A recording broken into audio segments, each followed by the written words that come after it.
So today we are going to talk about something that affects all of us. It's tech neck. It's that pain in the neck we get from sitting all day, either driving, looking at our phone, working on the computer.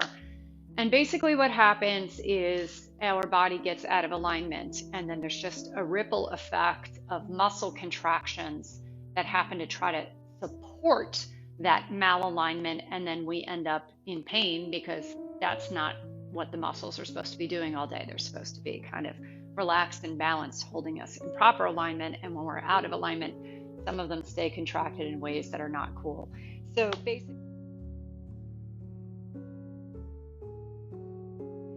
basically, it's this.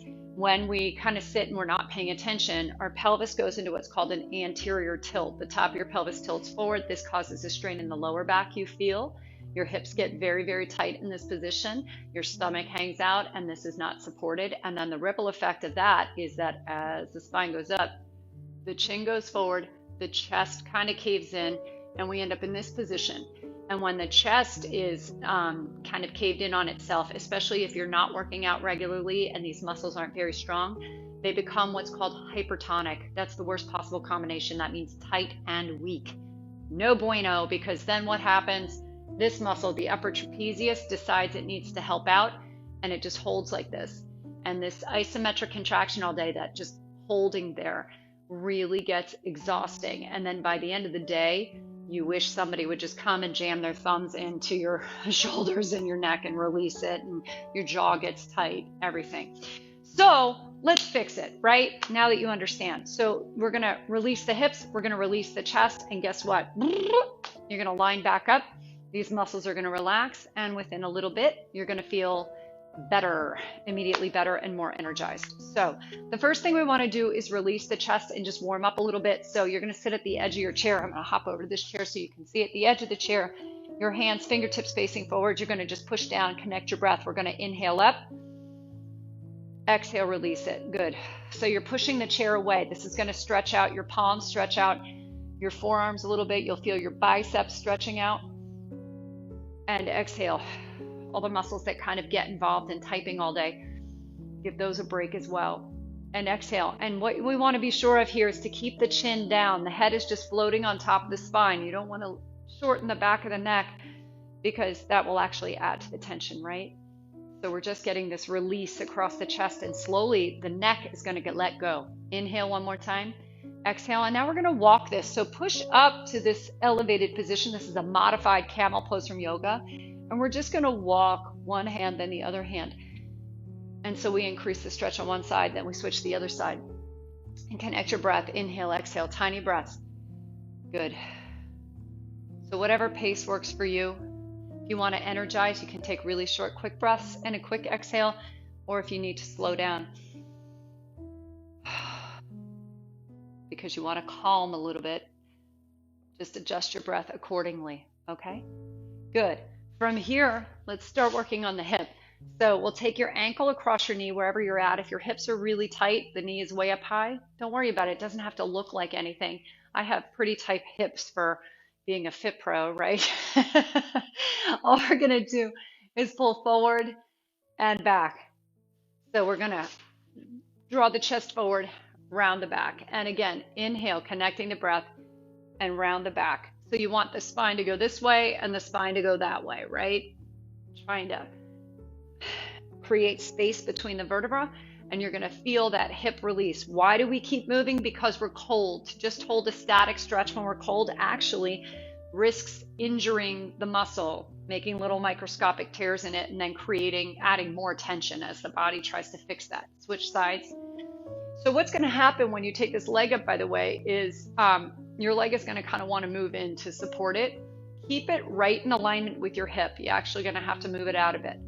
Inhale, exhale. I'm used to doing it, so I just pop that way, but I'm remembering this is what people do. They kind of go center with it. So pull forward and round your back. Again, we're pulling forward, and then we're rounding the back, drop the chin.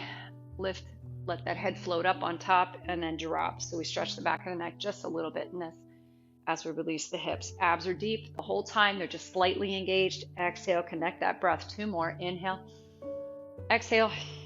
1 more time. Inhale. Exhale. Good.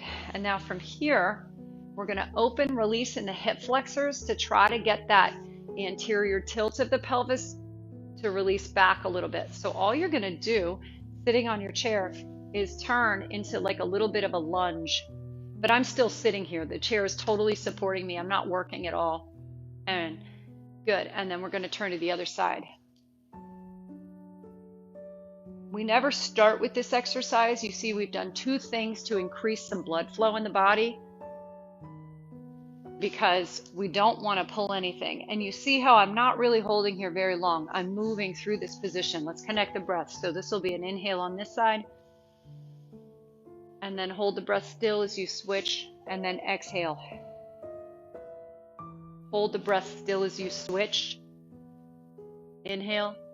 You just slide that foot back. That's all you need to do. And then hold the breath still as you switch. And exhale. Come back to center and rest. Good. That stillness is the part of the exercise that is actually going to help your central nervous system drop a couple notches, stop over responding to stress. So just definitely whenever I teach you a breathing technique where we live in some stillness for a minute, that stillness is awesome. That's the stress management part of that. So don't skip out on that. Try not to hold your breath in those moments. Your body will naturally want to panic. By not panicking and just being calm throughout that, not letting your face do anything, just making the decision to be still, you are training your brain not to over respond to stress. That is a stressor we're creating in a way, and then we're training ourselves not to respond to it so that translates to life. We train ourselves not to over respond to stressful situations as kind of a knee-jerk response, that we can handle a little bit of discomfort or uncertainty. Holding the breath still is both discomfort and uncertainty to the body, right? So it works. Here we go. Roll those shoulders back and down. Connect the breath. Inhale up and feel those shoulder blades sliding down the back. Create space between the bottom of the ear and the top of the shoulder. And again, inhale. Exhale. Let that chest be really broad. 1 more time. Inhale. Exhale. Good. You're going to give yourself a little hug. Drop the head. That's your inhale. Exhale. Pull the elbows back. My fingertips are not touching. My fingertips are just touching the back of the head. Hug. Other arm on top this time. Exhale, sit up tall.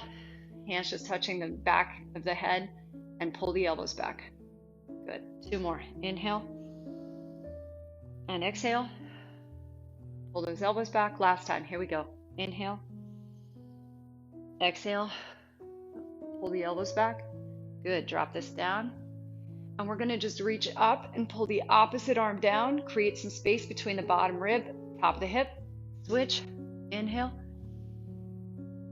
Exhale. Inhale. Exhale. 1 more. Inhale. Exhale. Good. And then we're going to just drop the head and roll it to the right shoulder and then let it float up. I guess that's your left shoulder. Drop the head. Roll it to one shoulder, to one side, and then just let it float up. Drop it. Roll your ear to your shoulder and make sure we're not collapsed in. Keep your posture up. The weight of the head will create a pretty profound stretch. You see, we don't want to pull on the neck. We don't want to do anything challenging here. Just let the weight of the head do the work with the body properly aligned against gravity. That's plenty. Now you feel the weight of your brains. Lots of brain. And float up and rest. 1 more time, just roll those shoulders back and down.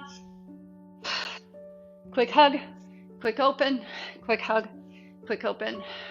You're ready to go. How different do you feel right now?